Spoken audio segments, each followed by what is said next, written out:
The Spider-Man rumors have gotten weird, so I wanted to make a video to just sit down and look at what we got, because we got a bunch of new stuff that's starting to make some of the old stuff seem like maybe that's more legit, and it's confusing. It's Marvel characters you maybe have heard of, but not that much, especially not in relation to Spider-Man, so let's talk about it. Also, my cat Mortimer is on my lap. He's being very sweet, but no, Mortimer, the character we're talking about is not the Black Cat.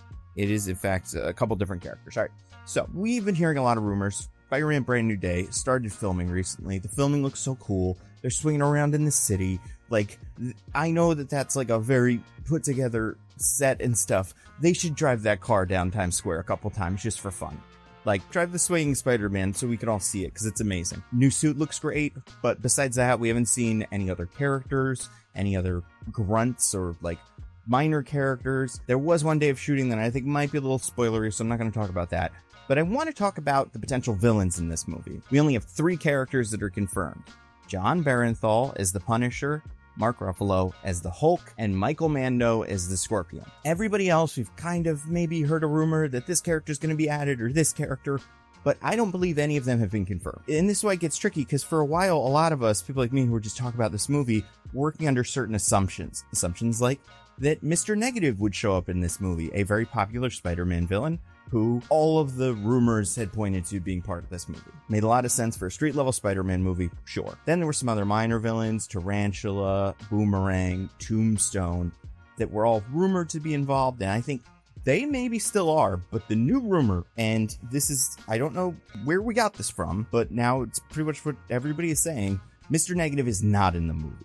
The character that seemed to be fulfilling that role is not Mr. Negative, it is instead some sort of samurai adjacent character. Now, what I'm looking at right now, and it could be a spoiler, I'm betting this will all be in at least the second trailer.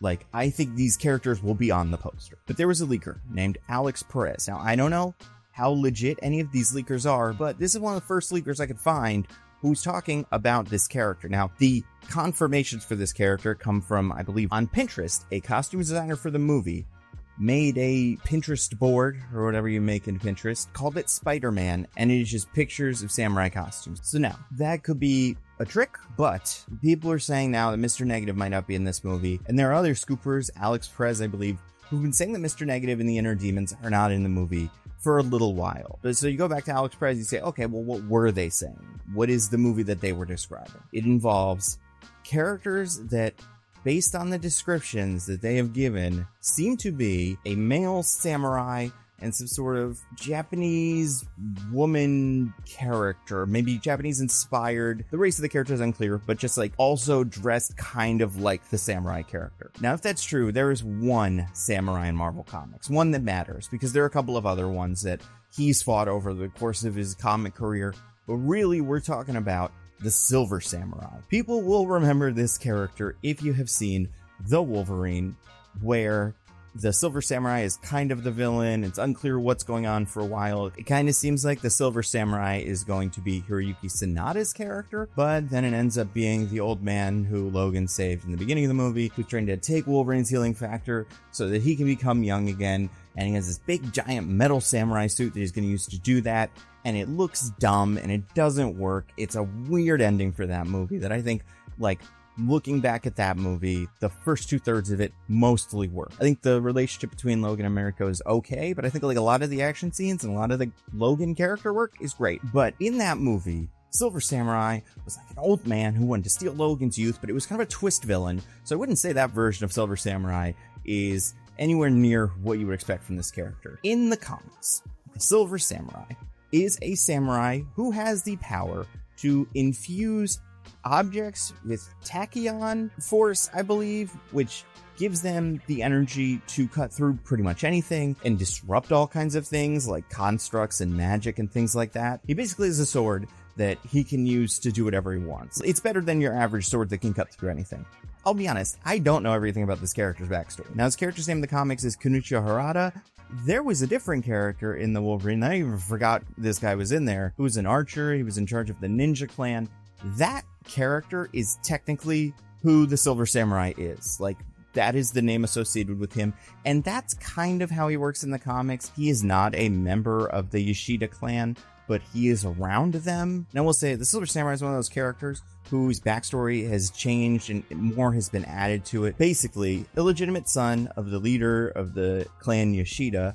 That's the one that Mariko is a part of. Wolverine's like great love from the comics. That's not Jean or one of the X-Men. When the leader of Clan Yoshida died, Silver Samurai wanted to be in charge, and instead Mariko was in charge, and that led to a power struggle. He also frequently teams up with a character named Viper, Ophelia Sarkeesian. She is the leader of Hydra for some time. She's very associated with Madripoor. She is also in name only in this The Wolverine movie.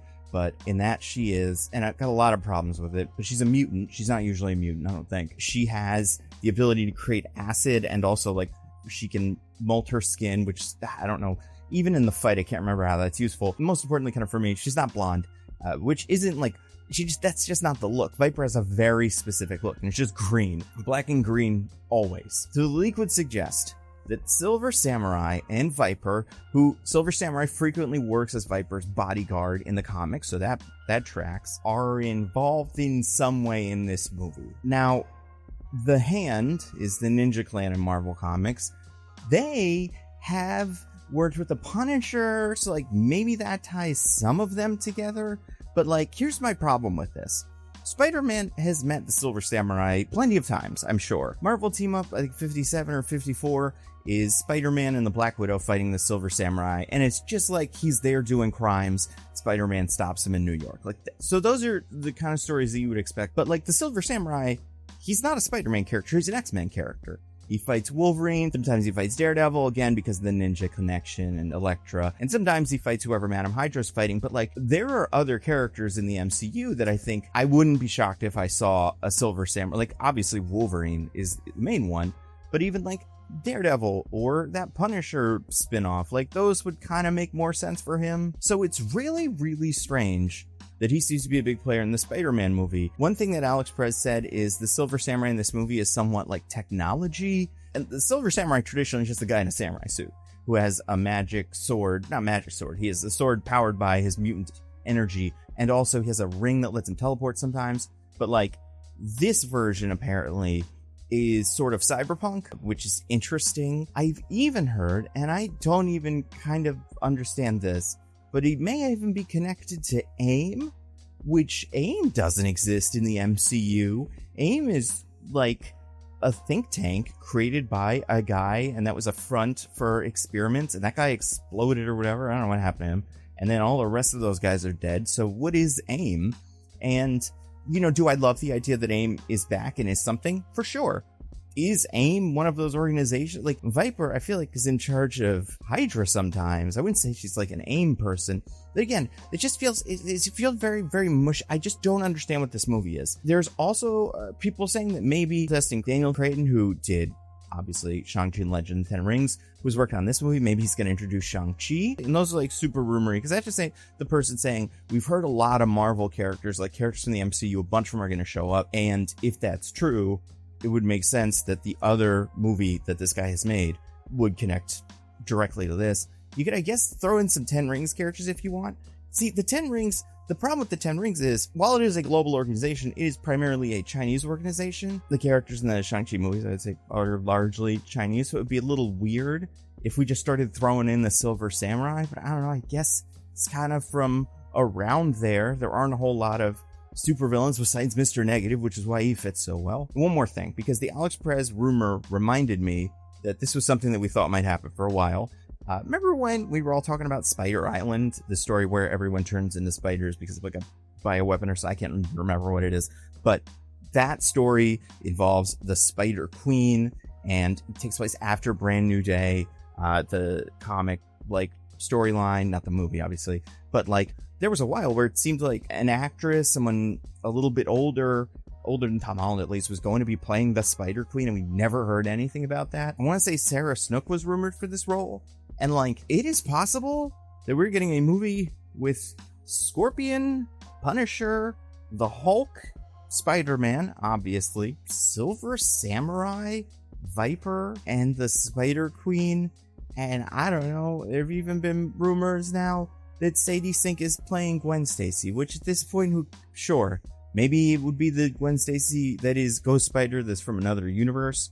Or maybe it's just the Gwen Stacy from this universe who has no superpowers, and it's just like someone Peter knows. And I've said this before, I think it's weird if Peter meets the other Spider-Man. And I can't remember if, I believe, Andrew Garfield's Spider-Man mentioned Gwen by name as someone that died. It'd just be weird if he leaves MJ, and then 3 years later, it's like, oh, and he's with the next one of those characters that he heard about that is destined to be his love interest. I don't know. I understand the urge to introduce Gwen Stacy, but on the same token, like, I feel like there's other characters that this could be.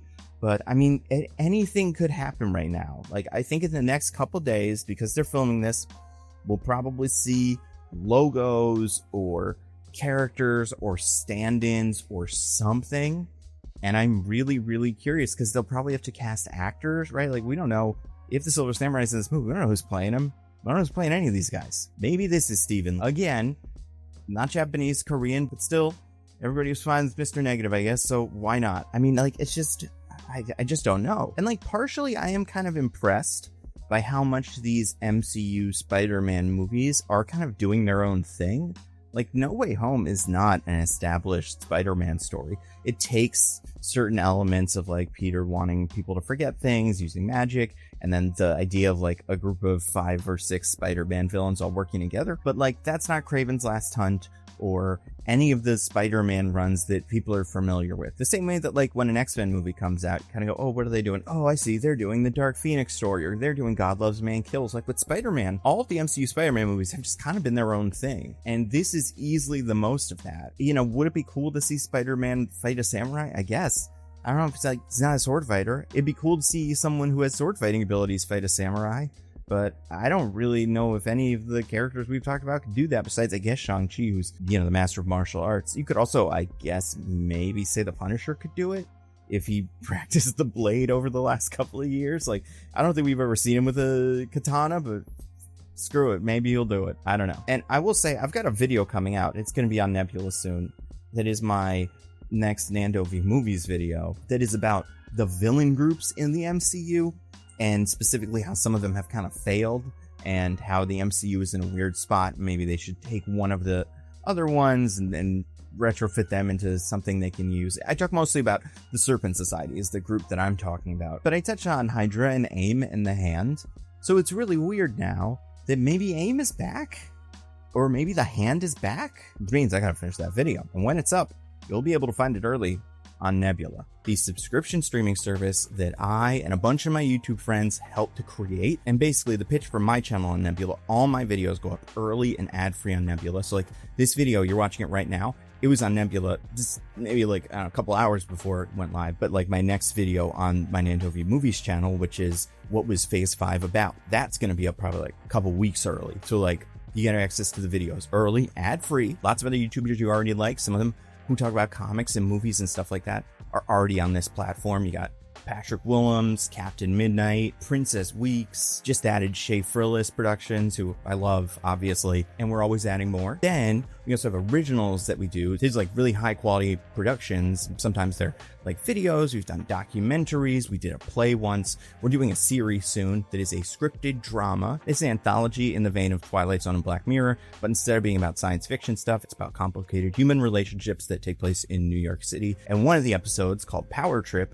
was written by me, and Patrick Willems directed it. And I've been updating you guys in these little bits at the end of the videos as like the production's gone on. So we filmed it and it looks incredible. The actors like blew me away, but you will see it and you'll know what I'm talking about. I don't have anything I can share right now, but trust me, when that comes up, you'll see it. And I hope we make behind the scenes things so you can see how we made it, because that part is also so cool. So that'll be out sometime in the near future. Can't say exactly when. Until then, you can watch, we just put out a series called Amy's Dead End Dream House by and starring Maggie Mayfish, with a bunch of people playing the weird puppet guys, because it's kind of like a Pee-wee's Playhouse thing. One of them being Paul F. Tompkins. That's really cool. And it's very fun. And again, it has the feel of one of those children's shows, but for adults about adult problems. And that is very cool. And we're putting new episodes of that out weekly on Nebula as well. And the best part is a yearly subscription to Nebula is a steal. It's $60 a year, it's $5 a month. But if you go to go.nebula.tv/thenandocut, you can get Nebula for just $36 a year. That is $3 a month. It is an incredible deal. Go check it out. Thank you for listening. Thank you so much for watching. Stay safe. I'll see you around.